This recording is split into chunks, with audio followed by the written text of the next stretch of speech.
እኛ ይሄ አሁን ቴዎድሮስ ይመጣል የሚለውን ትንቢት አንዳንድ ጮሌዎች ሌላ ድርጅት አቋቁመው ይነግዱበታል እንጂ ትንቢቱ ስለ ኢትዮጵያ የተነገረ ትንቢት አይደለም። ዓለም አቀፍ ነው። ሲጀምር ትንቢቱ ኢትዮጵያ ውስጥም አልጀመረም። ምሳሌ የአንደኛ ዓለም ጦርነት፣ የሁለተኛ ዓለም ጦርነት በግልጽ ትንቢት የተነገረባቸው ናቸው።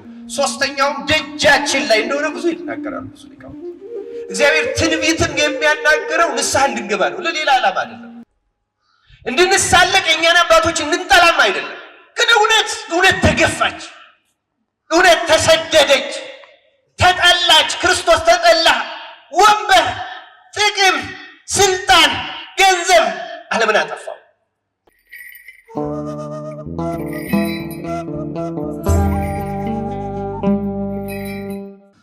በስመ አብ ወወልድ ወመንፈስ ቅዱስ አሐዱ አምላክ።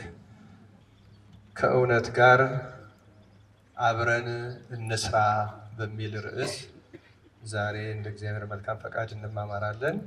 መነሻ የምናደርገው መጽሐፍ ክፍለ ምንባብ ሶስተኛ ዮሐንስ መልእክትን ነው። ሶስተኛ ዮሐንስ መልእክት አንድ ምዕራፍ ናት ያላት፣ ግን 30-40 ምዕራፍ ካለው ጋር እኩል የሚታይ ይዘት ያላት ጥልቅ መጽሐፍ ናት። እግዚአብሔር ምስጢሩን ለሁላችን ይግለጥልን። ርዕሳችን ምንድን ነው የሚለው? ከእውነት ጋር አብረን እንስራ። የኛ ዘመን እውነት በጣም የተሳደደችበት ዘመን ነው።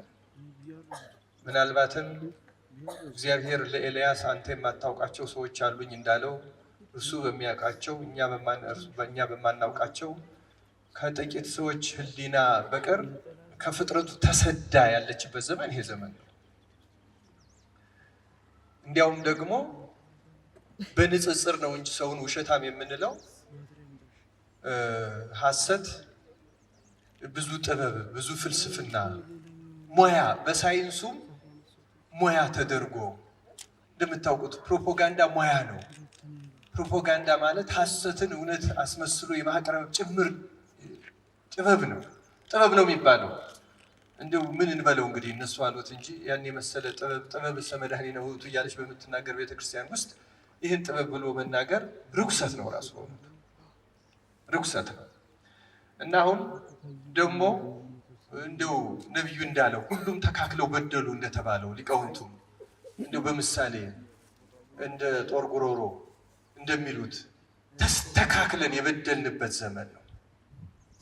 ተስማምተን እንዲያውም የማይዋሽ ሰው ይሄ እኮ ኋላ ቀር ነው የሚባልበት፣ ድንቆሮ ነው የሚባልበት፣ አልሰለጠንም የሚባልበት፣ መሳቂያ መሳለቂያ የሆነበት፣ በሰውየው አንጻር ክርስቶስ የሚገፋበት ዘመን ማለት ይህ ዘመን ነው። አሁን ክርስቶስን አልገፋ ነው ልንል አንችልም። እውነትን የሚገፋ ሁሉ ክርስቶስን የሚገፋ ነው። እንዲያውም ከጥንት አባቶች አንዱ ከኃጢአት ሁሉ ማንኛው ይበልጣል ብለው ጠየቁት። ከኃጢአት ሁሉ ሐሰት ይበልጣል አለ። ለምን አሉት? እውነት ክርስቶስ ስለሆነ እሱን ማሳደድ ነውና አለ። ክርስቶስን የእውነት ነኝ ነው ያለው። በማንኛውም የህይወት ክፍል እውነትን የሚጠላ በሙሉ ክርስቶስን የሚጠላ። አሁን እኛ ማናሳድደው ሊመስላችሁ ይችላል። እንዲያውም ክርስቶስ በሌሎች ከሚሳደዱት በእኛ የሚሰደደው ሊበልጥ ይችላል። እነዚያስ አንዴ ቃሉን አያውቁም። ቅዱስ ጳውሎስ እንዳለው በውጭ ባሉት መፍረድ ምን አግዶኝ እንዳለው ምን ያስገድዳል? እነዚያ እንዲሁም በውስጥ ያለ ነው። ቤቱ የእውነት ቤት ነው ይላል ቅዱስ ጳውሎስ ለጢሞቴዎስ በጻፈው። ግን አሁን ቤታችን የውሸት ቤት መሰለ፣ ተገለባበጠ።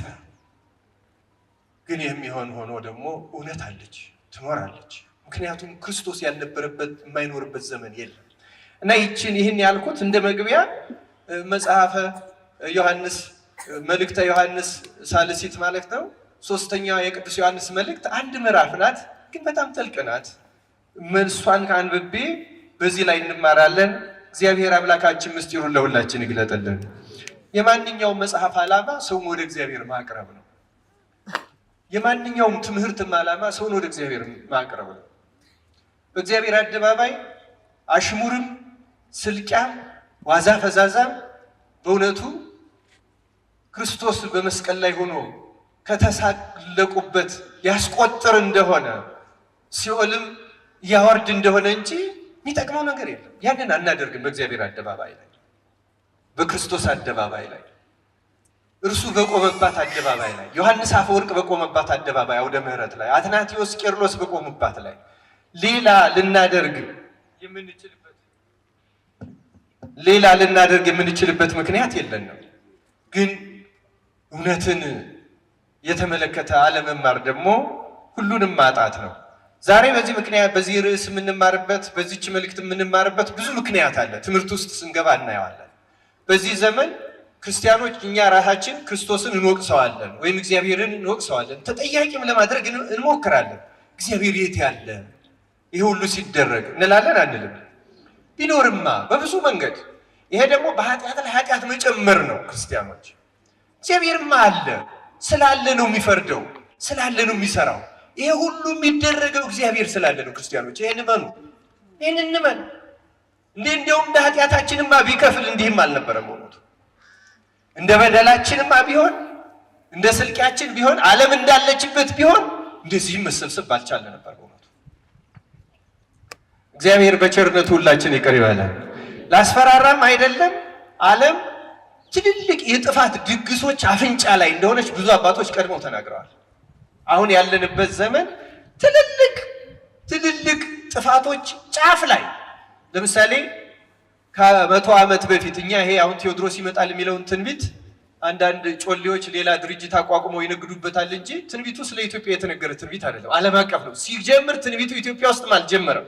በመጽሐፍ ተርጉመን አመጣ ነው እንጂ መነሻው ሮም ነው። እንዲያውም የመጀመሪያው አሳቤላ መጽሐፈ ሳቤላ እሷ ሮም ናት። እንዲያውም እሷ እንደነ በለዓም ቁጥሯ እንደነ ዘረደሸት ናት እንጂ አማኝም አልነበረችም።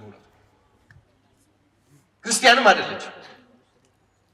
ግን እግዚአብሔር ገልጾላታል። እንደ ሰባ ሰገልን እንደገለጸ እሱ ለምን ለገሌ ታሳያለህ አይባልም። ለናቡከደነጾር ከሰለስቱ ደቂቅ ጋር አራተኛ አድርገህ ወልደ እግዚአብሔርን እንደ አብርሃም ለምን አሳየው ብሎ የሚጠይቀው የለም። እግዚአብሔር ፈቃዱ ነው። ለፈርዖንም ህልም ያሳያል፣ ለናቡከደነጾርም ይገልጻል፣ ነነዌንም ይሰብካል። ኢየሩሳሌም ብቻ አይደለም፣ ፈቃዱ የሱ ነው። ፍጥረት ሁሉ ገንዘቡ ነውና ክርስቲያን ማያሳየው ያልገለጸለት የለም። በእውነቱ የሚያመካኝበትም እንዲያጣም ጭምር ነው። አንተ ለእስራኤል ብቻ እንጂ ለእኛ ለምን መች ገለጥ፣ መች እኛን ትንቢት አናገርክ፣ መች ስጋዊህን ገለጽክልን እንዳይሉት ይኸው ናቡከደነጾርንም እንዲያውም ናቡከደነጾር የተናገረው አንዱ ትልቁ መዝሙራችን እኮ በሱ አፍ ያናገረው መንግስቱ ዘለዓለም ወሙኩናኒ ለትውልደ ትውልድ እኮ ናቡከደነጾር የተናገረው ዋና ቀለማችን መዝሙራችን። አያደላ ፈጣሪ አያደላም ክርስቲያኖች እና ገልጾታል። ይህን እንዲሁ ከዚህ ከቴዎድሮስ ጋር አገናኝቼ ዓለም አቀፍ ትንቢት ነው ያ። ብዙዎቹ አሁን በየዓለም ያሉ ሊቃውንትና ቅዱሳን ወደ መጨረሻው ደርሰናል። ለምሳሌ የአንደኛው ዓለም ጦርነት፣ የሁለተኛው ዓለም ጦርነት በግልጽ ትንቢት የተነገረባቸው ናቸው። ሶስተኛውም ደጃችን ላይ እንደሆነ ብዙ ይናገራሉ ብዙ ሊቃውንት። እና በዚህ ጊዜ ስለ እውነት መነጋገር አለብን። እውነትን ስንይዝ ከእውነት ጋር ስንጓዝ ነው መጪውን ጊዜ የምንተርፈው። ገና ብዙ ነገር ይጠብቀናል ክርስቲያኖች። እግዚአብሔር ትንቢትም የሚያናገረው ንስሐ እንድንገባ ነው፣ ለሌላ ዓላማ አይደለም። ትንቢት የሚናገሩ ሰዎች እንዲደነቁ አይደለም። በዚያም አሁን እንደሚደረገው አፈቀላጤዎች እንዲነግዱበትም አይደለም፣ እንዲያጭበረብሩበትም አይደለም። ሰው ንስሐ እንዲገባ ብቻ ነው የትንቢት ዓላማ። ስለ ክርስቶስ መምጣት፣ ስለ ቀዳማዊ ምጽአቱ አሁን ምን ጾመው ነው ጾመ ነቢያት ምክንያት አድርገን ከዚያ ስለ ደግም ምጽአቱ። ከዚህ ውጪ ያለው ለንስሐ ብቻ ነው ትንቢት። ስለ ክርስቶስ ከማስተዋወቅና ስለ ንስሐ ያልሆነ ትንቢት አይደለም። ዓላማው ሰውን ወደ እግዚአብሔር መመለስ ብቻ ነው። እግዚአብሔር ማስደነቅ ዓላማው አይደለም። እሱ እንዴት ያስደንቃል? እሱ ራሱ ድንቅ ነው በእውነቱ ክርስቲያኖች። እና ቅዱስ ዮሐንስ ወንጌላዊ ስለ እውነት ብዙም የተናገረ የጻፈም እሱ ነው። አሁንም በዚህች መልእክቱ እንዲህ ይላል። መልእክቱን ላንብባት። ሽማግሌው በእውነትን የለምወደው ለተወደደው ለጋይዮስ ወዳጅ ወይ ነፍስህ እንደሚከናወን በነገር ሁሉ እንዲከናወንልህና ጤና እንዲኖርህ እጸልያለሁ ይላል። ወንድሞች መጥተው አንተ ይላል በእውነት እንደምትሄድ ስለ እውነትህ ሲመሰክሩ እጅግ ደስ ብሎኛልና ልጆቼ በእውነት እንዲሄዱ ከመስማት ይልቅ የሚበልጥ ደስታ የለኝም። ወዳጅ ሆይ ምንም እንግዶች ቢሆኑ ለወንድሞች በምታደርገው ሁሉ የታመነ ሥራ ትሰራለህ። እነርሱም በማህበር ፊት ስለ ፍቅርህ መስክረዋል። ለእግዚአብሔር እንደሚገባ አድርገህ በጉዟቸው ብትረዳ መልካም ታደርጋለህ። ከአሕዛብ አንዳች ሳይቀበሉ ስለ ስሙ ወጥተዋልና። እንግዲህ ከእውነት ጋር አብረን እንድንሰራ ርዕሳችን ይሄ ነው። ከእውነት ጋር አብረን እንድንሰራ እኛ እንዲህ ያሉትን በእንግድነት ልንቀበል ይገባናል። ወደ ቤተ ክርስቲያን ጻፍ። ዳሩ ግን ዋናቸው ሊሆን የሚወድ ዲዮጥራጢስ አይቀበለንም። ስለዚህ እኔ ብመጣ በእኛ ላይ በክፉ ቃል እየለፈለፈ የሚያደርገውን ስራውን አሳስባለሁ። ይህም ሳይፈቃው እርሱ ራሱ ወንድሞችን አይቀበልም። ሊቀበሏቸው የሚወዱትንም ከልክሎ ከቤተ ክርስቲያን ያወጣቸዋል። ወዳጅ ሆይ በጎ የሆነውን እንጂ ክፉን አትምሰል። በጎ የሚያደርግ ከእግዚአብሔር ነው፣ ክፉን የሚያደርግ ግን እግዚአብሔርን አላየውም። ለዲሜጥሮስ ሁሉ ይመሰክሩለታል፣ እውነት ራሷም ትመሰክርለታለች። እኛም ደግሞ እንመሰክርለታለን፣ ምስክርነታችንም እውነት እንደሆነ ታውቃላችሁ። ልጽፍልህ የምፈልገው ብዙ ነገር ነበረኝ፣ ዳሩ ግን በቀለምና በብር ልጽፍልህ አልወድም። ነገር ግን ወዲያው ላይ ተስፋ አደርጋለሁ፣ አፍ ለአፍም እንነጋገራለን። ሰላም ላንተ ይሁን። ወዳጆች ሰላምታ ያቀርቡልሃል፣ ወዳጆቹን በስማቸው እየጠራ ሰላምታ አቅርብልኝ ይላል። ስለ ቃሉ የእግዚአብሔር ስሙ የተመሰገነ ይሁን።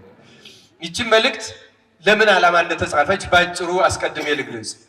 ይቺ መልእክት የተጻፈችው እንደሰማችሁት ዲዮጥራጢስ የሚባል በቅዱስ ዮሐንስ ወንጌላዊ ዘመን የነበረ አንድ የቤተ ክርስቲያን መሪ ቤተ ክርስቲያኒቱን እሱ የሚመራትን ቤተ ክርስቲያን በስሩ ያለችውን ቤተ ክርስቲያን ከቅዱሱ ከወንጌላዊው ከቅዱስ ዮሐንስ መሪነት ገንጥሏት። ልክ አሁን በዚህ በእኛ ዘመን እንዳለው ታውቃላችሁ። የእኛ ዘመን ቤተ ክርስቲያን የምትከፋፈልበት ዘመን ነው። ይህን የምንማርበት መሰረታዊ ምክንያት ይሄ ነው። አንዳንዱ ሰው በዚህ ዘመን ብቻ የተጀመረም ስለሚመስለው የሚደነግጥ አለ። ብዙ ሀሳቦች አሉ። መሰረታዊ አንዱ ምክንያት ይሄ ነው እና ዲዮጥራጢስ ከቅዱስ ዮሐንስ ከ12ቱ ሐዋርያት በእድሜ ረጅም የኖረው በምድር ላይ ቅዱስ ዮሐንስ ነው። ከሱ ነው የገነጠላት። ቅዱስ ዮሐንስ እንግዲህ ምክንያት የምናገኝለት አባት አይደለም። በአባትነቱ በቤተ ክርስቲያን መሪነቱ ክርስቶስ የሚወደው የተባለለት ነው። ፍቁረ እግዚ ጌታ የሚወደው። ጥያቄ ልጠይቃቸው፣ ጌታ የማይወደው ሐዋርያ አለ እንዴ? እንኳን የማይወደው ሐዋርያ የማይወደው ሰው አለ? እንኳን ሰው የማይወደው ፍጥረት አለ? ፍጥሩ የማይወደው የለም። ፈጥሮ የማይወደው መርጦ ሾሞ የማይወደው የለም። ግን ደግሞ ስለ ዮሐንስ ፍቅር ሲባል ነው እንደዚህ የተባለ። ዮሐንስ ፍጹም ጌታን ስለሚወደው በአጸፋው በወደደበት። እርግጥ እግዚአብሔር ሰውን የወደደበትን መጠን ማወቅ አይቻልም። በምድር ላይ ያሉ የፍቅር አይነቶች 3 ናቸው። ፈጣሪ ለኛ ያለው ፍቅር፣ ሰው ለሰው ሊኖረው የሚገባው ፍቅር፣ ባልንጀራህን እንደራስህ አድርገህ ውደድ የሚል ገደብ ያለው። ሰው ለእግዚአብሔር ያለው ደግሞ በፍጹም ነፍስ፣ በፍጹም ኃይል፣ በፍጹም ሰውነት፣ በፍጹም ሁለንተና እግዚአብሔርን ውደድ፣ እርሱንም ብቻ አምልክ። እነዚህ የፍቅር መጠኖች ናቸው። ሁለቱ የሰው ፍቅሮች ናቸው፣ ሰው ለእግዚአብሔርና ሰው ለሰው ያለው። አንደኛው ግን እግዚአብሔር ለሰው ያለው ያን የፍቅር መጠን ማንም አያውቀው። ግን በአንጻሩ ደግሞ ታዘናል። ምክንያቱም ባልን ሚስትህን ክርስቶስ ቤተክርስቲያን እንደወደዳት አድርገህ አንተ ሚስትህን ውደድ ሲል ፍጹም እንደዚህ አድርገህ ውደድ። እንደዚህ አድርጎ ሊወዳት የሚችል ሆኖ አይደለም ይሄን የተባለ። በአንጻሩን ምሳሌውን ተከተል። ለምን ክርስቶስ የወደደበት መውደድ እኛን የወደደበት የመውደድ አይነት ሊናገሩት አይቻልም።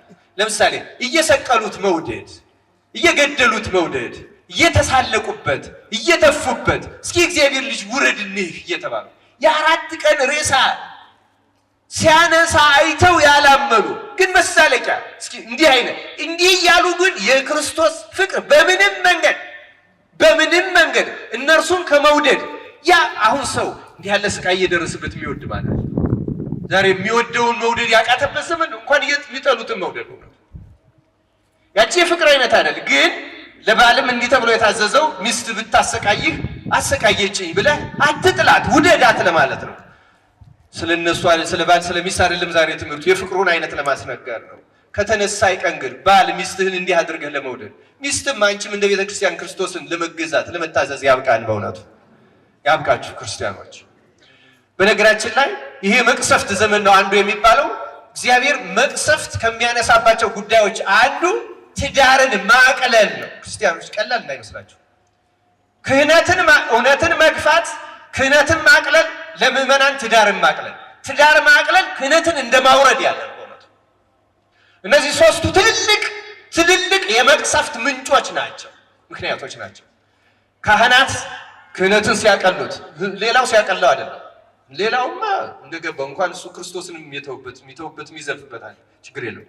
ካህን ክህነቱን ሲያቀል፣ ባለትዳር ትዳሩን ሲያቀል፣ ከዚያ ከእውነት ከክርስቶስ ሲለይ፣ እነዚህ የመቅሰፍት ምንጮች እነዚህ ናቸው። ሌሎች ሁሉ በዚህ ስር የሚገቡ ናቸው በእውነቱ።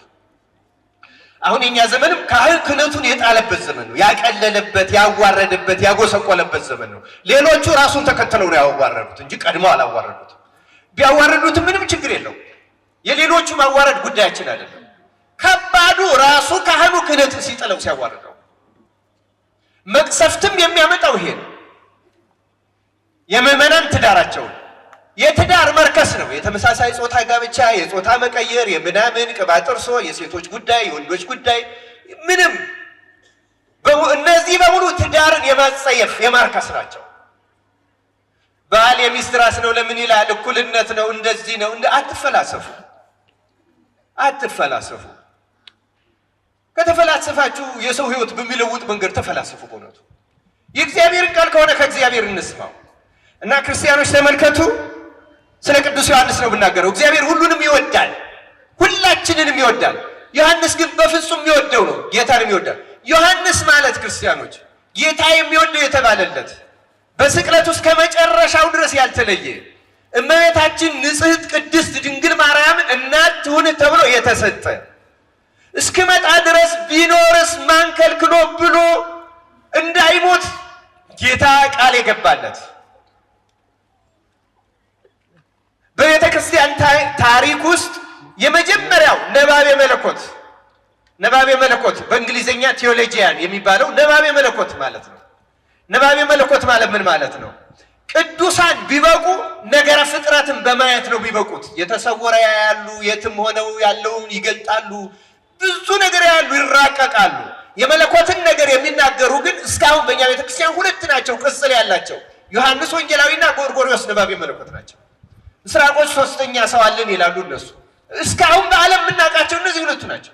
ሌሎቹ ቢገለጽላቸው በጣም እነዚህ መጀመሪያው ደግሞ ዮሐንስ ወንጌላዊ ነው። መጀመሪያ ቃል ነበረ ብሎ የጀመረ እና ከሐዋርያት ጌታ እንደሱ ያከበረው የለም። ማለት ፍቁረ እግዚእነ አብልጦ የወደደ በዚያው ልክ የተወደደ፣ በዚያው ልክ ቃል ኪዳን የተሰጠው፣ በዚያው ልክ በፍጹም ድንግልና እንከን በሌለው ድንግልና ተገኝቶ ምንም እንከን የሌላትን ድንግል ለመቀበል ይበቃ። እመቤታችን ለመቀበል መብቃት ቀላል ነገር አለ፣ ቀላል ነገር አይደለም። የሚገባንም ንጽህና ሲኖር፣ ያለ ንጽህና የእመቤታችን ነገር መረዳት አይቻልም ጨርሶ። ለዚያ ነው ዓለም በርኩሰት ውስጥ ስላለ ነገር ማርያም አይገባው፣ ሊገለጽለት አይችልም። እና ዮሐንስ የተለየ ነው። እንዲህ ያለውን የተለየ ሐዋርያ ነው አልቀበልም ያለው ዲዮጥራጢስ። ዲዮጥራጢስ ቤተክርስቲያንን ለማዳን አይደለም የፈለጋት ማለት ለጥቅም ነው የፈለጋት ማለት ነው። ለዚያ ነው ይሄን ዛሬ ጉዳይ አድርገን የምንናገረው።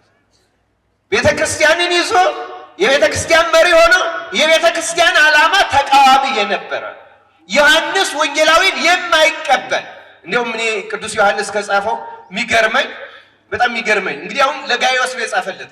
ጋይዮስን ለምንድን ነው የጻፈለት?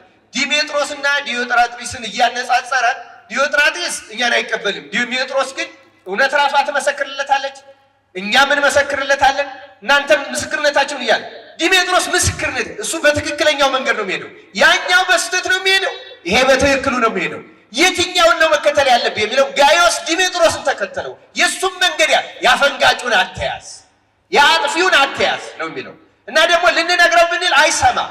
እንዲያውም እኛ የምንልካቸውን ያሳድዳል፣ ያባረራል ይልና ወደ ቤተ ክርስቲያን ጻፉ ይላል ቁጥር 9 ላይ። ነገር ዳሩ ግን ዋናቸው ሊሆን የሚወድ ይላል። ዋናቸው ማለት ራሱን የበላይ በፍቅረ ሲመት የተቃጠለ ራሱን እንደ ሐዋርያት እኩል ያደረገ፣ በአሁኑ አነጋገር ራሱን ፓትርያርክ ያደረገ፣ ራሱን ፓትርያርክ አድርጎ ቤተክርስቲያንን የገለጠለ፣ ለስልጣን ጥም ሲል ጌታ እመቤታችን ከሰጠው ነባቤ መለኮት ከሆነው ከመስቀል ሞቱ ካልተለየው አንድ ወንጌል አንድ ራእይ 3 መልእክት ከጻፈው ከቅዱስ ዮሐንስ የተለየ ምን አይነት ሰው ነው በዚያ ዘመን ከዮሐንስ የሚለይ?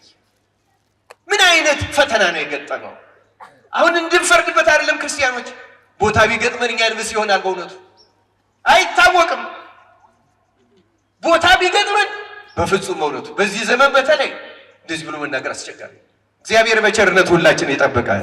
ስለዚህ ዋናቸው ሊሆን የሚወድ ራሱን የበላይ ያደረገ አለቃ ያደረገ ይህ ፍትወት ከጥንት ጀምሮ እርግጥ አንደነቅም፣ በኋላ እናነሳዋለን፣ አይቀበልንም ካለ በኋላ ስለዚህ ይላል ቅዱስ ዮሐንስ እኔ ብመጣ በእኛ ላይ በክፉ ቃል እየለፈለፈ። በጣም ይገርማል። በዮሐንስ ወንጌላዊ ላይ ክፉ ቃል የሚለፈልፍ ተመልከቱ ክርስቲያኖች። ከዚያው ወደ ኋላ ሄደን እናያለን። በኋላ ግን ዮሐንስ ወንጌላዊን የሚነቅፍ ምን አይነት መምህር ነው? ምን አይነት ካህን ነው? ምን አይነት አገልጋይ! እንዴት ያለሽ ድፍረት ናት የዚህ ሰው ድፍረት! በእኛ ላይ ክፉ ቃል እየለፈለፈ እንዲያ እንዳይለፈል ሰው ዮሐንስ ወንጌላዊን ይሰድባል፣ እሱን ያማል፣ በሱ ላይ አፉን ይከፍታል። እንዲሁ ምን ያህል የተበደለ ሰው ነበር ይሄ ሰው! እግዚአብሔር እኛን እንደዚህ ከመሆን ሳናውቅ እንደ ዮሐንስ በተመረጡት ላይ አፋችን ከመክፈት እግዚአብሔር በቸርነቱ ይጠብቃል እያለ ነው የሚናገረው። እና ክፉ ቃል የሚለፈልፍ በጣም ይገርማል። የሚያደርገውን ስራ አሳስባለሁ። ይህም ሳይበቃው ይላል እሱ ራሱ ወንድሞችን አይቀበልም፣ ሊቀበሏቸው የሚወዱትንም ከልክሎ ከቤተ ክርስቲያን ያወጣቸዋል። እና ዮሐንስን የሚቀበሉት እውነተኛ ቤተ ክርስቲያን የሚቀበሉ ስርዓቷን የሚቀበሏትን ደግሞ ያባረራል። ጥፋተኛ ናቸው እያለ ይሄ ከዚያ ዘመን ጀምሮ እስከ ዛሬ ድረስ ዘልቋል። እና ይሄ የኛ ዘመንም በዓለም ላይ በእኛ ቤተ ክርስቲያንም አለ በዓለም ላይ ለምንድን ነው አሁን እኛ እንግዲህ 6 ዓመት ሆነን ለ20 ምናምን ዓመት በሁለት ሲኖዶስ ተከፍለን ኖረን ነበረ። አሁን ደግሞ አዲስ እንዲሁ ተከፍሎ እየጀማመረን ነው። ሁኔታዎች ቢያመቹ ወደ ብዙ ሁሉ ልንከፋፈል እንችላለን። ምክንያቱም ስልጣን የማይሻ ለራሱ ስልጣን ሲል ምዕመናንን አንዱ በፖለቲካ አሳቦ፣ አንዱ በተበድያለሁ፣ አንዱ በቋንቋ፣ አንዱ በተለያየ ምክንያት ክርስቲያኖች ማንንም የመንቀፍ የማነወር ፍላጎት የለኝም። ሕያው እግዚአብሔር ምስክሬ ነው። ግን ጾራችንን መንቀስ አለብን። ይሄ ችግር እኛ ብቻም አይደለም ያለው። አሁን ዩክሬን ጦርነት ውስጥ ያለችው ሀገር እንዲሁ ከሁለት ተከፍላለች። ፖለቲካው የሚከፍላት አዲስ ሲኖዶስ አቋቁሞላታል እና በዓለም ያሉ አብያተ ክርስቲያናት ጮኸዋል። እውነተኛውን ሊቀ ጳጳስ የሀገሪቱን ርዕሰ ሊቀ ጳጳስ አስሮ አይናቸው እስኪጠፋ ድረስ ደብድቧቸው ነበር። አሁን ቅርብ ጊዜ ገዳማቸውን በከተማው ጥንት ልክ እንደኛ እንደ አክሱም ያለ መነሻ የነበረውን ገዳማቸውን ቀማ፣ መነኮሳቱን አሳደደ፣ ብዙ ነገር አደረገ እና ሊቀ ጳጳሱን ግዞት 5 ዓመት ፍርድ ቤት ፈረደባቸውና ከዚያ በኋላ ለምንድን ነው የመሰላችሁ ይሄ ሁሉ የሆነው? የዩክሬን ቤተክርስቲያን ሲኖዶሷ የራሽያ ነው የሩሲያ ነው። ሩሲያና ዩክሬን ደግሞ ጦርነት ላይ ናቸው እና የዩክሬን መንግስት ምንድነው የሚለው? ሩሲያ ጦርነት ከፍታ እየወጋችን ተገንጠል ራስህን ቻል ነው።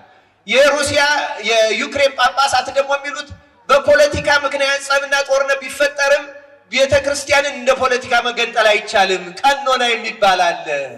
ብድግ ብሎ ፓትርያርክ አይኮንም፣ ብድግ ብሎ ሲኖዶስ ማቋቋም አይቻልም። ተነጥለልን ብንለይ እንኳን በስርዓት ነው አናደርገው። መንግስት ደግሞ ካልተለየህ እንደ ጠላት ያይሃለው። ይህ ነው አሁን የዩክሬን ያለው። በዓለም እንዳለ እንድታውቁት ነው። ለማታውቁት ብዙዎቻችሁ ልታውቁት ትችላላችሁ። እና ሊቃነ ጳጳሳቱ የተማሩ ስለሆነ በፖለቲከኞችን ደግፈን አንገነጠልም። ሃይማኖት ፖለቲካ አይደለም። በዘር ምክንያት ቤተክርስቲያንን አንከፍልም። የተማሩ ስለሆነ የኛማ ደጋፊ ተገኝቶ ነው እንዲያው 10ም በወርና በእጅ ነበር። በእውነቱ ቀሌን አይደለም እንድንሳለቅ የኛን አባቶች እንድንጠላም አይደለም። ግን እውነት ተገፋች፣ እውነት ተሰደደች፣ ተጠላች። ክርስቶስ ተጠላ። ወንበር፣ ጥቅም፣ ስልጣን፣ ገንዘብ ዓለምን አጠፋው። እንደው በዚህ በስቅለት ዕለት ለይሁዳ ወልዶ ወልደ ወልዱ ይደምሰስ የምንለው ራሱ እንደገና ተገለበጠ የሚያሰኝ ነው። ይበዝሁ ወይትባዝሁ የተባለ እኮ ነው የሚመስለው።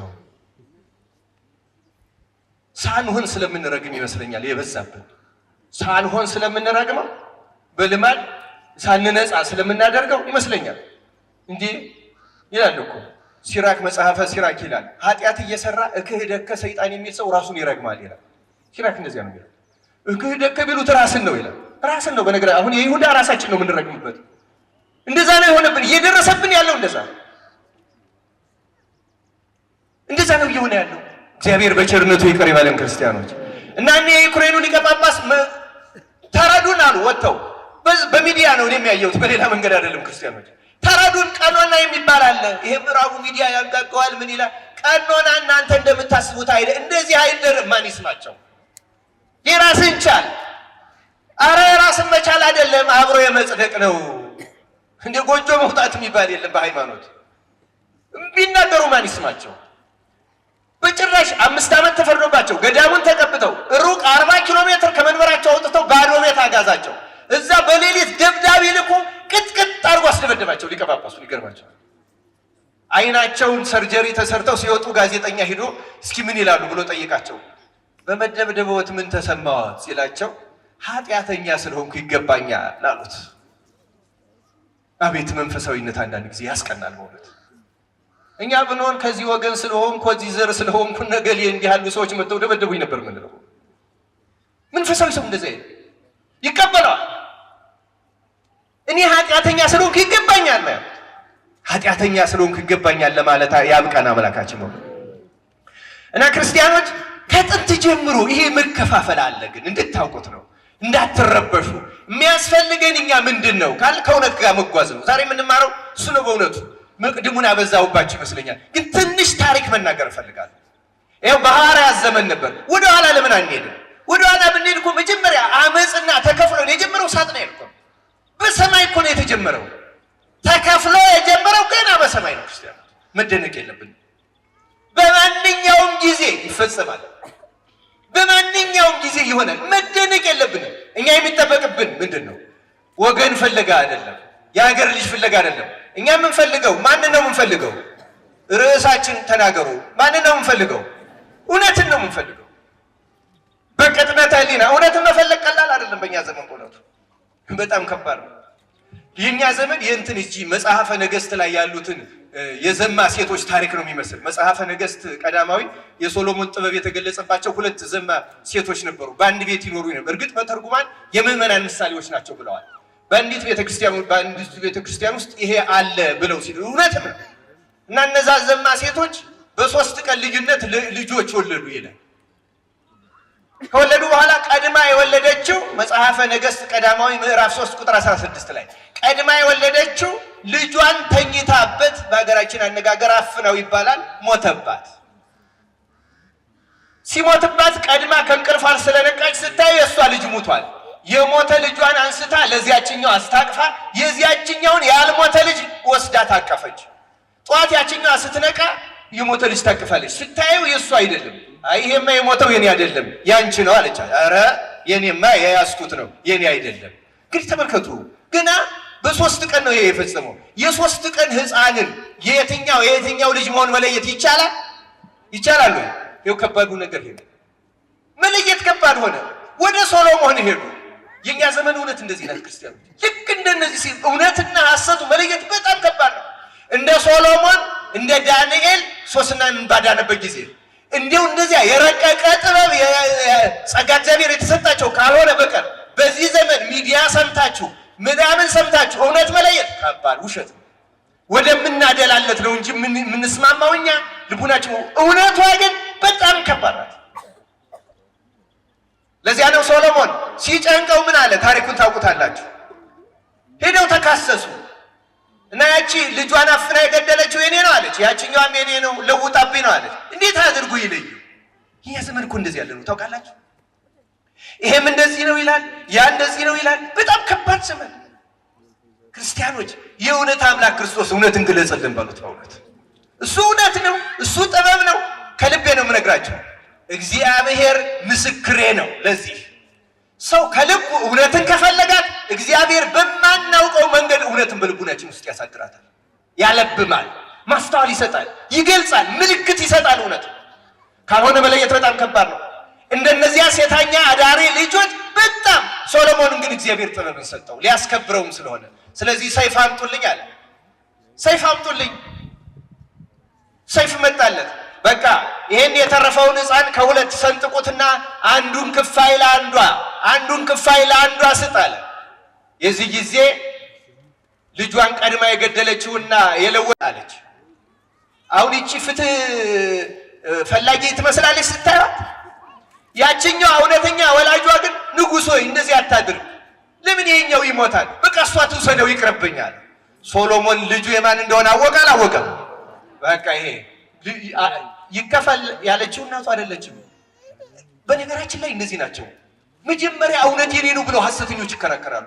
በኋላ ግን ተመልከቱ፣ ፍርድ ሲመጣ ይኸው እንደዚህ ያለ ሶሎሞን በጥበብ ነው የፈረደው።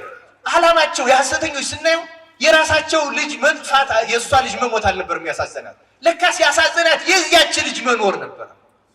ለዚያ ነው ይገደል ያለችው። ከእንዲህ አይነት የቅናትና የመቀኝነት በሽታ እግዚአብሔር ይፈውሰን። እና እውነትን ማወቅ ከባድ ነው ክርስቲያኖች፣ ቀላል አይደለም። እውነት ክርስቶስ ስለሆነ ግን ልቡናችን እውነትን የምትፈልጋት ከሆነ እውነት ራሱ የሆነው ክርስቶስ ይገልጻል። ክርስቲያኖች እና ልቡናችሁን አታናውጹት፣ ለቋንቋችሁ አታዳሉ፣ ለወገኖቻችሁ አታዳሉ። ክርስቶስ ይፈርዳል። ክርስቲያኖች ያው ሶሎሞን እንኳን እውነት ፈርዷል። እንኳን ክርስቶስ እንገራችሁ ይመረምራል። አሁንም አሉ እንደ ዳንኤል የለውበትም የሚሉ እንዴ እንደነዚህ አረበናት እኮ ህዝብን ማሰለፍ ይቻላል። በዚህ ዘመን ማሳመን በሐሰት መንዳት ይቻላል። እየሆነም ያለው እንደዛ ነው፣ ይቻላል። አንዳንድ ሰው ግን አያጠፋም እግዚአብሔር። እኛ እውነትን ነው መፈለግ ያለብን። እውነትን ህሊናችንን እንድትፈልግ እግዚአብሔር በቸርነቱ ይርዳን። ክርስቲያኖች ተመልከቱ፣ በሳጥናኤል ተጀመረ። ከዚያ በኋላስ ሙሴ የህግ መምህር ሆኖ ከመጣ በኋላ የሆነውን ነው። በሙሴና በአሮን ላይ የተነሱትን አስታውሱ። በነቢያት ዘመን እነ ኤርምያስ እነ ኢሳይያስ የገጠማቸውን እናስታውስ። እነ ሌሎቹም የገጠማቸውን ኤርምያስ እኮ ከሐሰተኞች ነቢያት ብዛት የተነሳ ሐሰተኛው እሱ ነው ተብሎ በድንጋይ ተወግሮ ነበር። እግዚአብሔር በቸርነቱ አዳነው። አዘቅት ውስጥ የዚያ ዘመን የመጸዳጃ ጉድጓድ ውስጥ ወስደው ጥለውታል። ኢትዮጵያ በመልክ ነው ያደነው ያጎትቶ ያወጣው። ሐሰተኞች ሲበዙ እውነት ትገፋለች። ክርስቲያኖች የኛ ዘመን እንደዛ ነው። አስተውሉ ክርስቲያኖች፣ እውነት በጣም የምትገፋበት ዘመን፣ ማደሪያ ያጣችበት ዘመን፣ አሳማጭ አስተባባሪ ያለባት፣ ሚዲያው ፕሮፓጋንዳው በጣም ከባድ ዘመን እና እንዳንቸኩል ክርስቲያኖች፣ ለመዳን እግዚአብሔር ሁላችንንም ይርዳን። የእውነቴን ነው የምነግራችሁ፣ እንደዚህ ዘመን ከባድ ዘመን የለም። ምን ሰማው ሁሉ ህሊናን የሚያረክስ ነው። እንድንፈርድ፣ እንድንተች፣ እንድንጠላ፣ እንድንጸየፍ፣ እንድንመጻደቅ የሚያደርግ የእኛን ኃጢአት አስረስቶ በሰዎች ኃጢአት ላይ እንድንፈርድ እና ቤተክርስቲያን ሁሉ አንዳንዱ ሰው አሁን ከመመጻደቁ የተነሳ አይ እኔ ቄሶች ባሉበት ማየት አልፈልግም፣ እኔ መነኩሴ አልፈልግም፣ እኔ ጳጳሶች ማየት እንዴ ጳጳስ እንዲህ ያደርጋል። ለምን እንደዚህ ትላለህ? ወዳጅ ጳጳስም እኮ ሰው ነው፣ ፓትርያርክም ሰው ነው፣ ቄስም ሰው ነው፣ መነኩሴም ሰው ነው። ከጥንት ጀምሮ ያለ ነገር አትመጻደቁ ክርስቲያኖች። ስለ እውነተኞች እኮ ሚዲያው አይነግራችሁም። ነገራችሁ ስለ ጻድቃኑ ይነግራችኋል፣ አይነግራችሁም። ገባራነ ታምር በዚህ ዘመን የሌሉ ሆነው አሉ ሞልተዋል፣ ግን ስውራን ናቸው፣ አይታዩም እነሱ። ምክንያቱም ዘመኑ የውሸት ዘመን ነው፣ ዘመኑ የቀጣፊ ዘመን ነው፣ ዘመኑ የጮሌ ዘመን ነው፣ ዘመኑ የአስመሳዮች ዘመን ነው።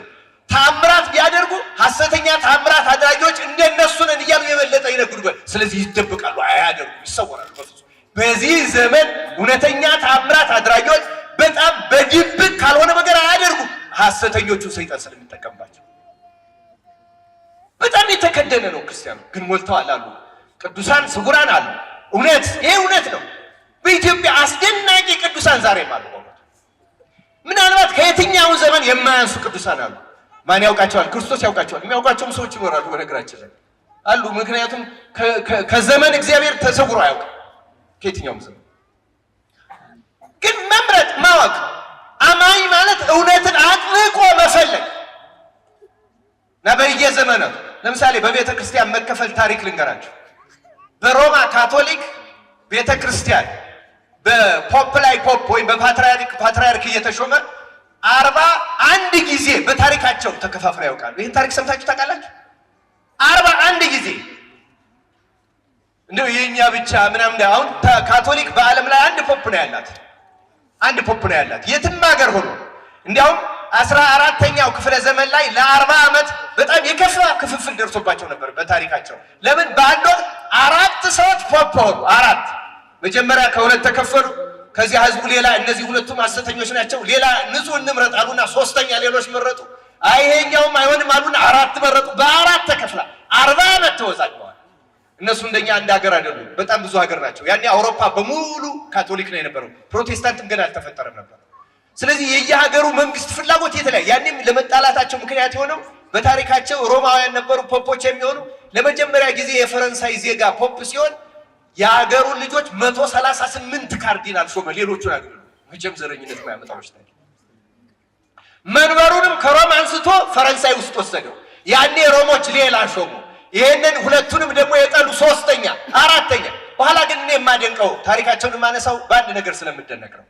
የፈረንሳይ፣ የጣሊያን፣ የጀርመን፣ የእንግሊዝ፣ የቤልጂየም፣ የስዊድን የጠቅላላ የዚህ ሀገሮቹ የተለያዩ ሀገሮች ሆነው መንበራቸው ፓፓቸው አንድ ስለነበረ አራቱንም አስረው ይዘው በቀኖናው መሰረት የሚሄድለትን አንዱን ሶስቱን አሰሩና አንዱን ለቀው በአንድነት አጸኗት። ግን ይሄ ውዝግብ 40 ዓመት ፈጅቶባቸዋል። የመጀመሪያው በፖፕ ላይ ፖፕ የተሾመ የሚባለው ግን የኛ ሊቃውንት ሊያስደንቅ ይችላል።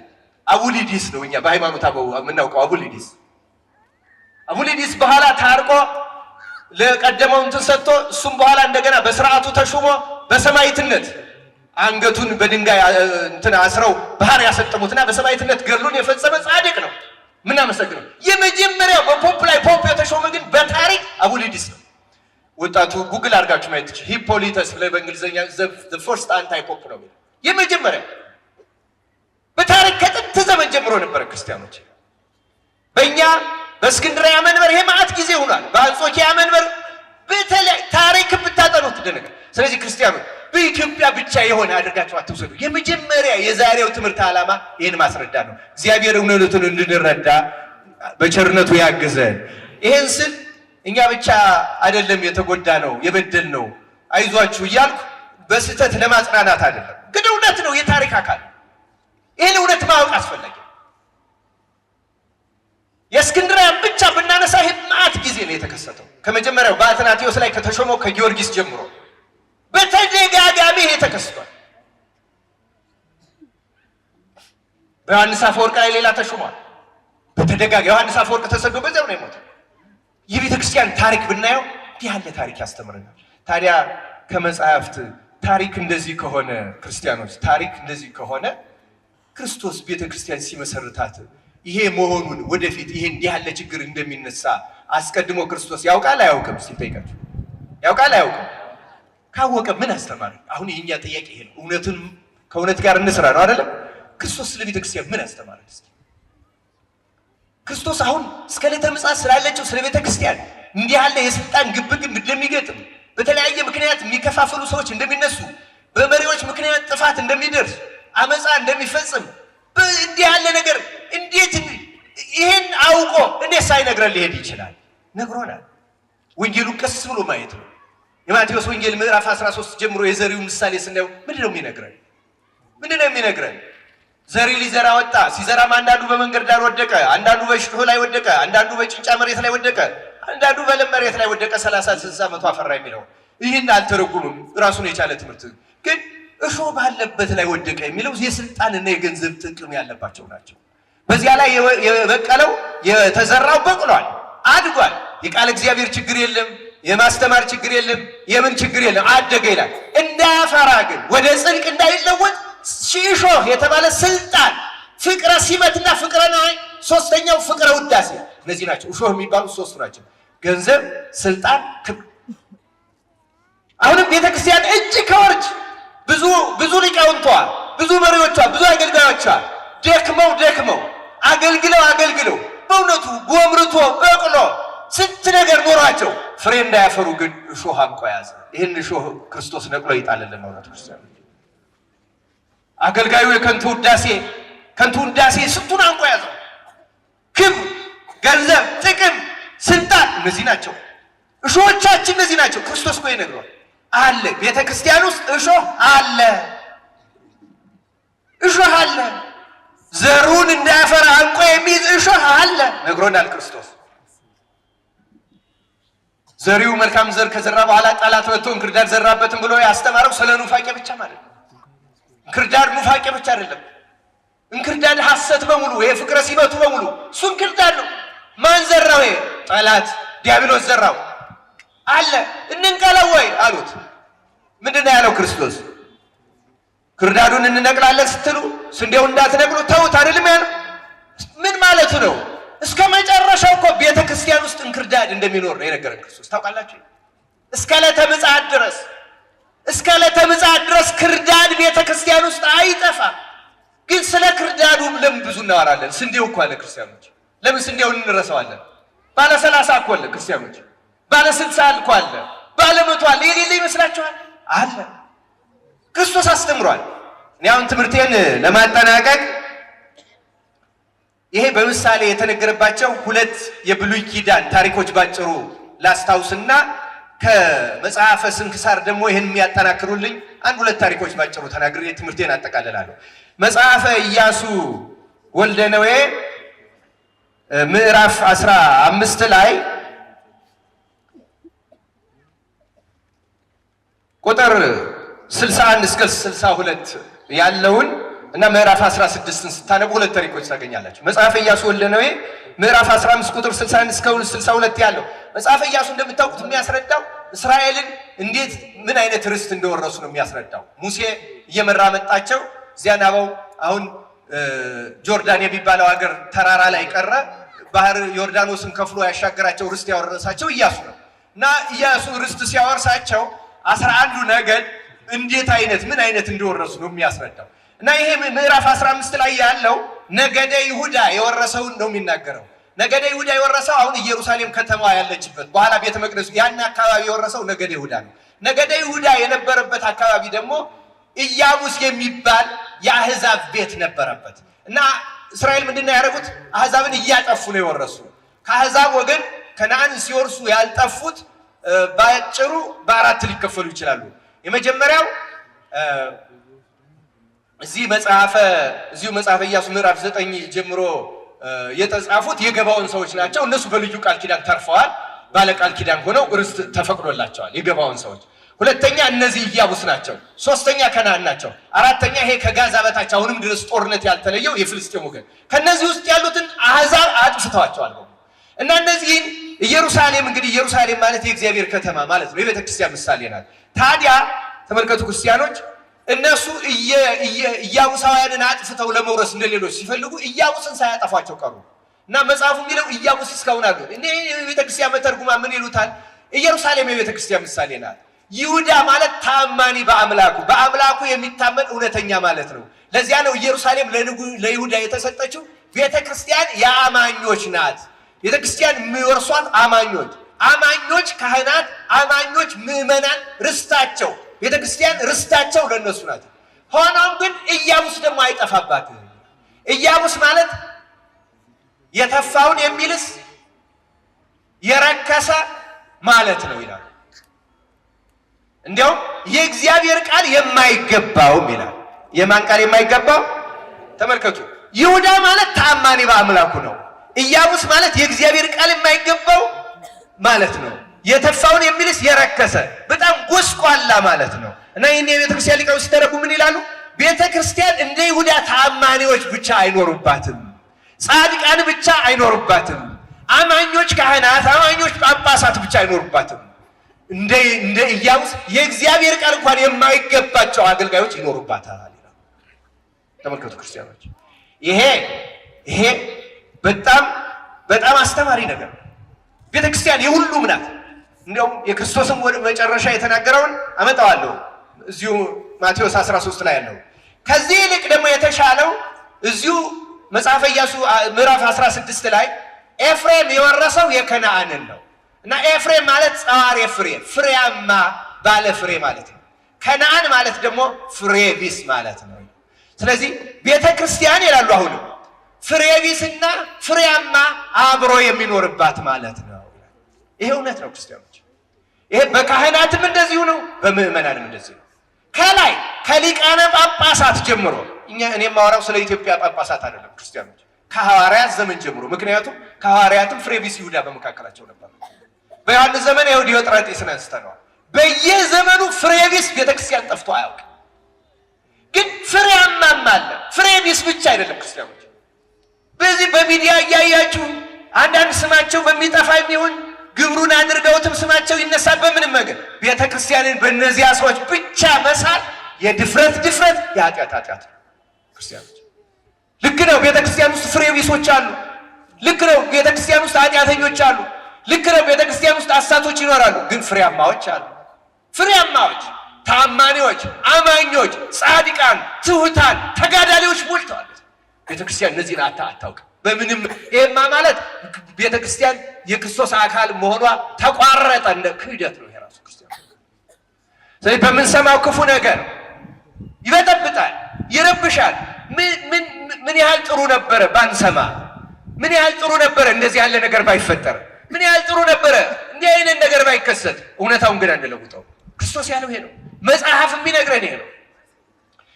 ይሄ ፍሬያማና ፍሬ ቢሱን የሚያስረዳ እንግዲህ የስንክሳር ታሪኮችን ተናግሬ ትምህርት ያጠቃልላለሁ። በቤተክርስቲያናችን በስንክሳር ሊቃውንቱ የሚያነሱት በዚህ አሁን እየተረሳ ባለው ወቀቦሙ ጸሎቱም ላይ የማይቀረው የሚነሳው በጽኑ አማላጅነቱ አባ ለትጹን የሚባል ጻድቅ አለ። እስኪ ስሙን ጥሩት። ለትጹን በሉ እስኪ። አባ ለትጹን በረከቱ ይደርብን። ከብዙ ገርለኞች ቅዱሳን አንዱ ነው እና የአባ ለትጹን ገርሉን ሲናገር አንድ የሌላ ኃጢአተኛ መነኩሴ ታሪክ ይነግረናል። የዚህ ኃጢአተኛ መነኩሴ ታሪክ እንዲህ ይላል። እዚያ አባ ለትጹን ታሪክ ላይ የተነሳው አንድ መነኩሴ ገዳም ገባ። እንግዲህ አባ ለትጹን የነበረበት 4ኛው ክፍለ ዘመን ነው፣ ከዛሬ 1600 ዓመት በፊት።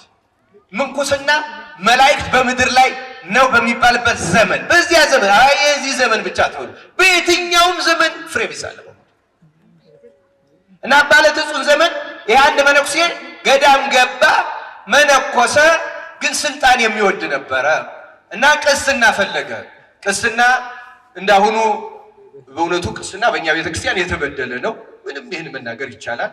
ምክንያቱም የግብፅ ጳጳሳት አንዳንድ እየመጡ በስንት ጊዜ አንድ ጊዜ ስለሚገኙ ሰብስቦ ማሾም እንኳን በአንቀልባም ላይ ያለ ቢሾሙ ይገባ ነበር የዛ ጊዜ። ምክንያቱም አይገኝም በኋላ ነው።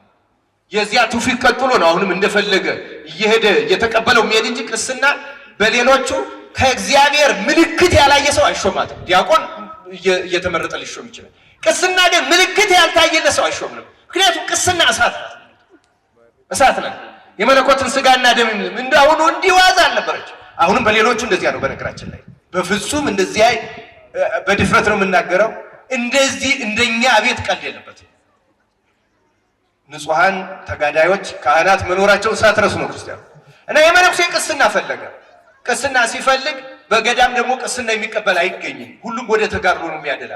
ከቀሰስኩ ቀድስ እባላለሁ፣ ከቀደስኩ ሰዎች ያዩኛል፣ ና አናዘኝ፣ ና ምከረኝ እያሉ ከገር ሊያወጡኛል፣ ነገር ያሰሙኛል፣ ልቡናዬን ያዘነግቷል እያሉ ቅስና አይወዱም። ተጋዳዮች አይቀበሉም። በግድ ነው ተገደው ነው የሚቀበሉት ቅስና። ስለዚህ ቅስና የሚቀበል ሲገኝ ሄድ ተሾማሉ። ሊሾም ሄደ። ሊቀ ጳጳሱ ሲመረምረው ልቡናው ስልጣን እንደሚፈልግ ተረዳና ገና አልበቃም ብሎ አሁን አልሾምህም፣ ሌላ ጊዜ ተመለሳለሁ።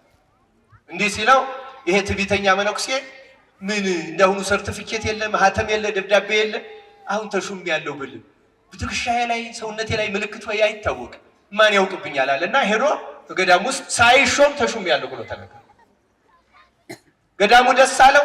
ከዚያ በኋላ ታውቃላችሁ እንደዚህ ያለ የድፍረት ኃጢአት የሚሰራ ሰው ቀስ ብሎ ደግሞ ስህተቱን የሚሸፍን የእውነት ያልሆነ ትህትና ያመጣል እና ያ እየተቅለሰለሰ ሰው እንዲያመሰግነው እንዲያከብረው፣ ኧረ እንደዚህ ያለ እኮ ጻድቅ የለም፣ እንደሱ ያለ ትሁት የለም፣ እንደሱ ያለ ታዛዥ የለም እንዲለው እየተቅለሰለሰ ሰው ሁሉ አስገረመው። የውሸት ትህትና ይዞ እንደዚህ ያለ ሰው ሲገኛሉና አበምኔት አድርገው ሾሙት። ቅስና ሳይቀበሉ የክርስቶስን ስጋና ደም እንደመፈተት ያለ ትልቅ ኃጢአትና ድፍረት ስለሌለ ክርስቶስም ታጋሽ ነው፣ ታገሰው። ግን ያችን ስልጣኑን አበምኔትነቱን ከያዘ በኋላ በእነዚያ በተጋዳዮች ክርስቶስ ደግሞ ቸር ነው፣ የማንንም ኃጢአት ለማንም አይገልጥም። ግን ሰውየው አንዴ በሐሰት ይህን ስለጀመረ ትልልቅ ኃጢአት ሰይጣን አሰራው።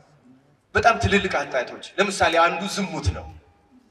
ዝሙት አንዷን ልንገራችሁ ብዬ ነው ምን ያህል ድፍረት ሰይጣን። በነገራችን ላይ ኃጢአትን ከለመድናት ንስሐ ካልገባንባት ልክ አሁን መኪናን ሾፌሩ እንደሚያዝበት ሰውነታችን ላይ ማዘዝ እናቆማለን። አስተውሉ ክርስቲያኖች።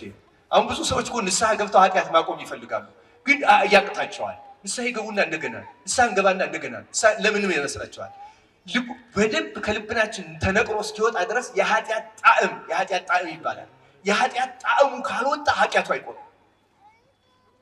እና ከዚያ በኋላ ሙሉ በሙሉ ይቆጣጠረዋል ሰይጣን ተቆጣጠረው። እና ይሄ ሰው በዝሙት በዚያ ገዳም በዚያ ዘመን ከብዙ ሴቶች ጋር በዝሙት መውደቁ አይደለም፣ እናቱን ሊጠይቅ ሄዶ እናቱን እስከ መድፈር አደረሰው። ከእንዲህ ያለ ኃጢአት እግዚአብሔር ይጠብቃል። አያችሁ አሁን አደርገዋለሁ ብሎ አይገምትም ይሄ ሰውዬ በፍጹም ይሄን ሊያደርገው ሊያስበው አይችልም። ይሄ ሰው ግን አንድ ኃጢአት ከተቆጣጠረው ራሱን መቋቋም አይችልም። ኃጢአት እንደዚህ ያለሽ ክፉ ናት፣ ተወቁባት፣ ንስሐ እንግባባ ክርስቲያኖች። ከተቆጣጠረችን በኋላ አዛዡ እሷ ናት። እግዚአብሔር ከእንደዚህ ያለው ኃጢአት ገላግሎ ይጣልልን። እና ተመልከቱ ይሄ ሰው ከዚህ በላይ ያለችውን አልናገራትም፣ ሊቃውንቱ ያውቃታል። በጣም በጣም በጣም ከባድ ኃጢአት ሰርቷል። ግን ተመስግኖ ነው። እና አንዳንድ በኋላ አስመሳይነቱን ሰዎች ያውቁበትና ሲመስለው እነዚያን ተከታትሎ እያጠፋ ነው። ሰው ነው አይቀርም፣ ሞቱ ደረሰ። ሞቱ ሲደርስ ጻይር ጸናበት። ጻይር ሲጸናበት እግዚአብሔር ገድሉን ሊገልጽ ለአባለ ትጹን አንድ ነገር አሳየው።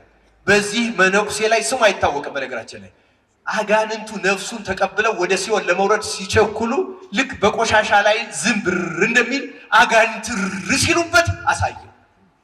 አባለ ትጹን እንደነገጠና ሄዶ አባቴ ወይ ምን አገኘ ምን ገጠመ ሲለው የአባለ ትጹን ገድሉን አውቋልና እነዚህን አርድእቱን አውጣልኝ፣ አርድእቱ ደግሞ ጻድቁ አባታችን ሊያርፍ ነው ብለው ይጨነቃሉ።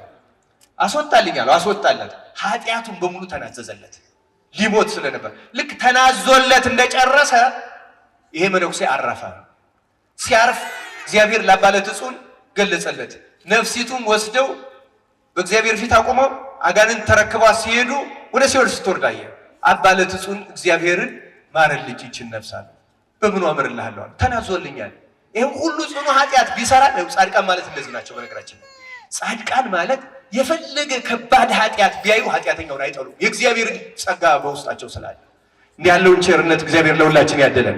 አሁን እናንተ እውነተኛ ክርስቲያኖች መሆናችሁ የሚታወቀው በዚህ ነው። በነገራችን ላይ ክርስቲያኖች መሆናችን የሚታወቀው ኃጢአት በተጨባጭ ሲሰራ ያየነውን ሰው ከመጥላት አይምሯችን ከተከለከለ እውነት ክርስቲያን ነን። ያን ያየነውን ሰው በስመ አብ ወወልድ ወመንፈስ ቅዱስ እያልክ የምትሄድ ከሆነ በጣም እኛም ተጨማሪ ኃጢአተኞች ነን። የጽድቅ ምልክቱ ኃጢአተኛን መጸየፍ አይደለም መናቃ። አባለ ትጹን ይሄን ሰው ካልማርክልኝ እንዴ ይሄ እኮ ለምህረት ለንስሐ የሚገባ ኃጢአት አለ፣ ይሄ ለንስሐ የማይገባ ነው። ቅዱስ ጳውሎስም ብሏል በእውነቱ የሚለመልለት ኃጢአት አለ ማይለ ይሄን በመንፈስ ቅዱስን የሰደበም ኃጢአቱ አይሰረን። በዚያ ላይ በክህነት ላይ እንደዚህ አይነት ድፍረት ጀምሮ እንዲህ ያለውን ስለሰራ ይሄ ምህረት የማይገባ አልምረውም ማለት አባለ ትጹን ካልማርከው ብሎ 30 ዓመት ባህር ላይ ቆሞ ተጋደለ። እዩት፣ በአንድ ገዳም ናቸው እነዚህ። እንግዲህ ከነዓንና ኤፍሬም ማለት ይሄ ነው። ጸዋሪ ፍሬና ከነዓን ፍሬ ቢሱ አንድ ላይ አባለ ትጹንን የመሰለ ገድለኛ እንደዚህ ስሙ የማይታወቅ ደግሞ ጽኑ ኃጢአተኛ በአንድ ገዳም። ቤተክርስቲያን የእነዚህ የሁለት መኖሪያ ክርስቲያኖች ገዳም ሁሉ እናንተ አሁን በገር በታምራት የገድለኞቹን ነው የምንሰማው። የኃጢአተኞች ለምን ይነገራል? ያስተምራል። የኃጢአተኞች ኃጢአትን ለማስተማር እኮ አይደል። የዚህም የተጻፈው እኮ የአባለ ትጹንን ገድል ለመግለጽ ተብሎ ነው እንጂ ኃጢአት አይጻፍም በመጽሐፍ። ቤተክርስቲያን ዓላማ ኃጢአተኞችን የኃጢአት አይነት ማስተማር አይደለም። ገድለኞችን ቅዱሳንን እያመጣች ድል መንሳትን ነው የምታስተምረው እንጂ መሰነካከልን አታስተምረው ቤተክርስቲያን። እና ክርስቲያኖች አባለ ትጹን መጨረሻ ላይ ጌታ መልአኩን ልኮ ነገረው። ይሄን አልምርልህም አትድከም ሲለው እሱን ካልማርክ እኔ መልአኩ አወጣው ከባህር። እንጋውማ እሱን ካልማርክ እኔ ራሴን አጠፋለሁ ብሎ አባለ ትጹን ራሱን ባህር ውስጥ ከተተ ሊያጠፋ። ጌታ መልአኩን ልኮ አወጣው። ላንተ ስል አለው ጌታ፣ ላንተ ስል ይቺን ነፍስ አልምራትም፣ ገነት አትገባም፣ ግን እንዳልተፈጠረች አድርጌ አጠፋታለሁ አለና ከሲኦልም ከገነትም እንዳትወጣ ማለት ነው። የተፈጠረችውን ነፍስ ለአባለ ትጹን ሲል እንዳልተፈጠረች አድርጎ አጠፋት ይላል። ለዚህ ነው የኛ አባቶች አባለ ትጹንን በምልጃው የሚጸኑት። የአባለ ትጹን ምልጃ እኛንም ከኃጢአት ታደነ። ክርስቲያኖች ተመልከቱ።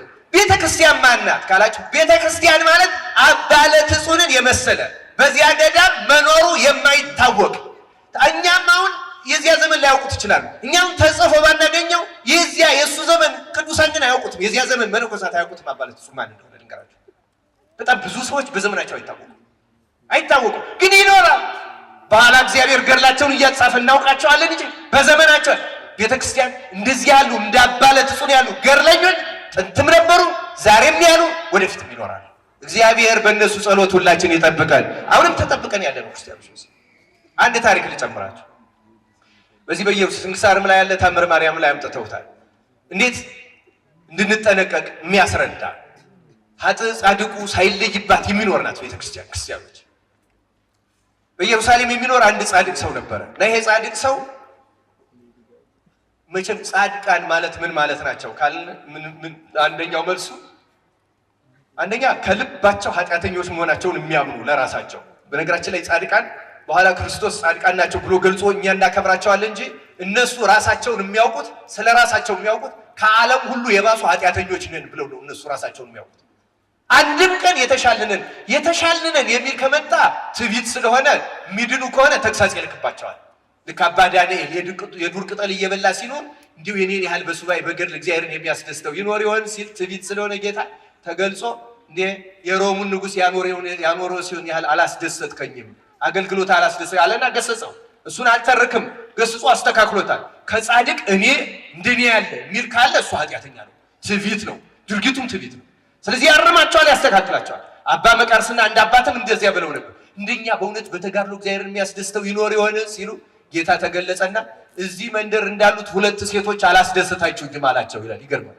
ሲሄዱ የወንድማማች ሚስቶች ሆነ። እግዚአብሔር በማን እንደሚደሰት እሱ ብቻ ነው የሚያውቀው፣ በማን እንደሚደሰት ግን ገርለኞች። አሁን እነዚያ ሴቶች ጻድቅ መሆናቸው ነው ያውቁ። የወንድማማች ሚስቶች ናቸው፣ ግን ከናባ መቃርስ የተሻለ ጽድቅ አግኝቼባቸዋለሁ አለ ጌታ። ማን ይከለክል? ክርስቲያኖች እንዲሁ ጻድቃንን ዝም ብለው የማይበሉ የማይጠጡ ብቻ አድርገን ማሰብ የለብንም። ብዙ ባለ ትዳር አለ፣ ብዙ ጻድቅ አለ። በእውነቱ ማናውቀው እግዚአብሔር የሚያውቀው ብዙ ምናልባትም ለኛ አይናችን ውስጥ የማይገባ ጻድቅ ማለት እንደዚያ ነው። ይሄ አንደኛው ጻድቅ ማለት ራሱን ኃጢአተኛ አድርጎ ከልቡ የሚያምን የጻድቅ ምልክቱ ይሄ ነው።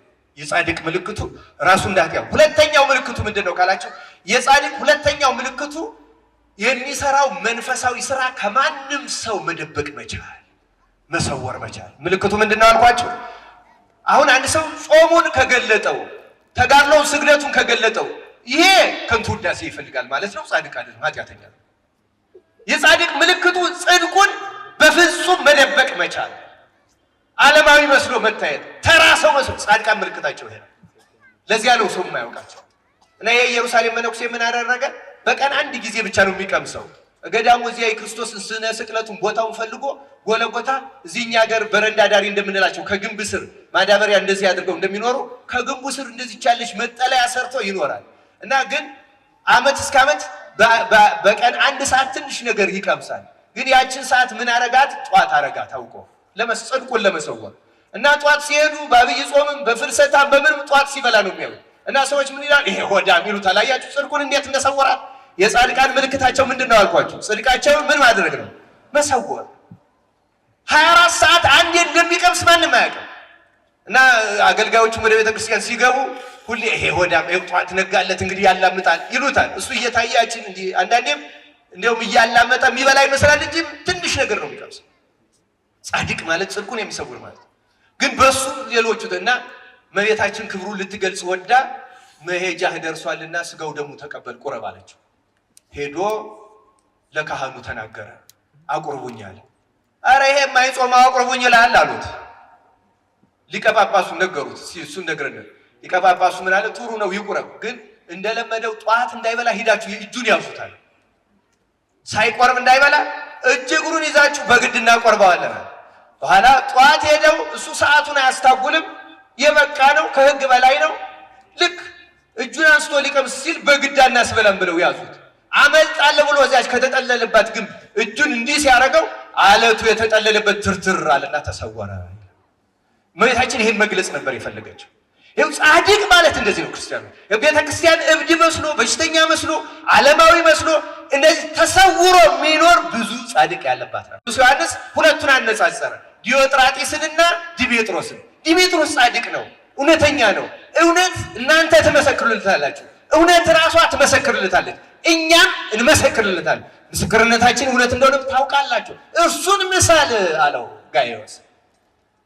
ዲሜጥሮስ ምን አይነት ሰው ካለ ዲሜጥሮስ በዘመኑ የነበረው መከፋፈል እያየ ያላደላ፣ ለወገኔ ያላለ፣ ለሀገሬ ልጅ ያላለ፣ ለቋንቋ ተናጋሪ ያላል ለእውነት ብቻ ዮሐንስ ያመሰክራል። እውነት ራሷ ትመሰክርለታለች። እውነት የምትመሰክርልን ያደርገልን። ክርስቲያኖች የተወደዳችሁ እግዚአብሔር ቤተሰቦች ጌታ ቤተክርስቲያንን በእውነት ከሁሉም ማቴዎስ ወንጌል ምዕራፍ 13 ቁጥር 49 አካባቢ ከሁሉም አይነት የሰበሰበችን መረብ ትመስላለች ነው ያላት። ከሁሉም አይነት ቤተክርስቲያን ከሁሉም አይነት የሰበሰበች ናት። ካስመሳዩ፣ ከሌባው፣ ከምቀኛው ወደ ባህር የተጣለ መረብ ብዙ አይነት ሐሳብ የሚበላው የማይበላው ነው ሰብስቦ የሚያመጣው። የማይበላውን ያንን አውጥተው ይጥሉታል ነው ያለ። በዕለተ ምጽአት ያ ይፈረድበታል፣ ወደ ውጭ ይጣላል። ቤተክርስቲያን መረቢቱ ግን ሁሉን ታጠምዳለች። ቤተክርስቲያን የሁሉም መገኛ ናት። ሌቦችን አይተን እውነተኞች የሉም አንበል። ኃጢአተኞችን አይተን ጻድቃን የሉም አንበል። ሐሰተኞችን አይተን እውነተኞች ነው። ቤተክርስቲያን የሁሉም ናት። ክርስቲያን እንዲህ ያለ ሰው ቤተክርስቲያን አይኑር አትበሉ። ምን አገባል? በምን መቼ እንደሚምረውም አናውቀውም እኮ አንዳንዱ ክርስቲያኖች እንዴት ይቅር እንደሚለው ምንም የምናውቀው ነገር የለም።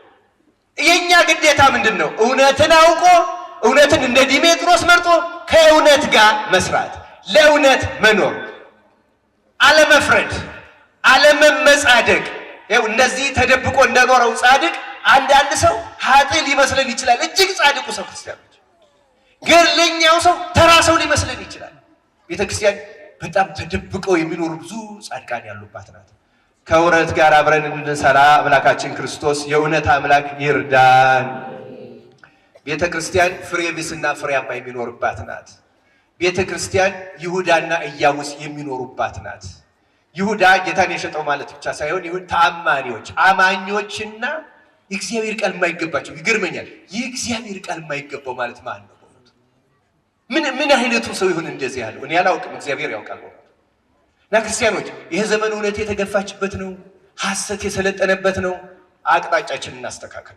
አቅጣጫችን ከእውነት ጋር፣ አቅጣጫችን ከንስሐ ጋር፣ አቅጣጫችን ከቤተ ክርስቲያን ጋር። ቤተ ክርስቲያኑ የማንም መኖሪያ ናት። አትሰቀቁ፣ አትጸየፉ፣ አትመጻደቁ፣ አትተቹ፣ አንተች፣ እንምጣ። ከጻድቃኑ በረከት እናገኝ። ከእውነት ጋር እንስራ፣ ለእውነት እንታዘዝ። ስለ ሐሰተኞች አትጨነቁ፣ ክርስቶስ ፍርዱን ይሰጣል። ማንም የሚቀር የለም። ክርዳዱ በውጭ ወደ እሳት ይጣላል ነው ያለ። እናድነውም ብንል እንኳን እናድነውም የሚጠፋው። ይልቁን እኛ ሳናውቀው በፕሮፓጋንዳ ታታለን ሐሰተኞችን ደግፈን ከሐሰተኞች ጋር እንዳንጠፋ አምላክ በቸርነቱ ይጠብቀን። ይቆየን። ወስብሐት ለእግዚአብሔር። በቦሌ አየር ማረፊያ የ13 ደቂቃ ርቀት ላይ በሚገኘው በቦሌ ቡልቡላ ሪፌንቲ ህንጻ ፊት ለፊት ባለው ሰፊ ብቻ ሳይሆን 60,000 ካሬ ሜትር ላይ ያረፈውን ባለ 3 ወለል ቪላ ታይፕ አፓርትመንት ቤቶችን በመሸጥ ላይ እንገኛለን። እጅግ ዘመናዊና ጥራታቸውን የጠበቁ 90% ተገብተው የተጠናቀቁ ቤቶችን በ6 ወር ጊዜ ውስጥ ተረክበው የሚኖሩበት፣ በያሻውት የሚያከራዩት እንዲሁም ሸጠው የተሻለ ትርፍን የሚያገኙበት ቤቶችን ሜትሮ ሪል ስቴት ዝግጅቱን ጨርሶ እርስዎን እየጠበቀ ይገኛል። በውስጡም በቂ የሆነ የመኪና ማቆሚያ፣ ስታንድ ባይ ጀነሬተር፣ ደህንነት መቆጣጠሪያ ካሜራዎች፣ የከርሰ ምድር ውሃ እንዲሁም ለተለያዩ ዝግጅቶች የሚሆኑ የጋራ መጠቀሚያ ቦታዎችን የያዙ ዘመናዊ መንደርን ይዘንሎት ቀርበናል። ይህ እድል ለ10 ቤቶች ብቻ የቀረበ ስለሆነ ይፍጠኑ እያልን ለበለጠ መረጃና ለሳይት ጉብኝት ከታች ባሉ ስልኮች ይደውሉልን። ሜትሮ ሪል ስቴት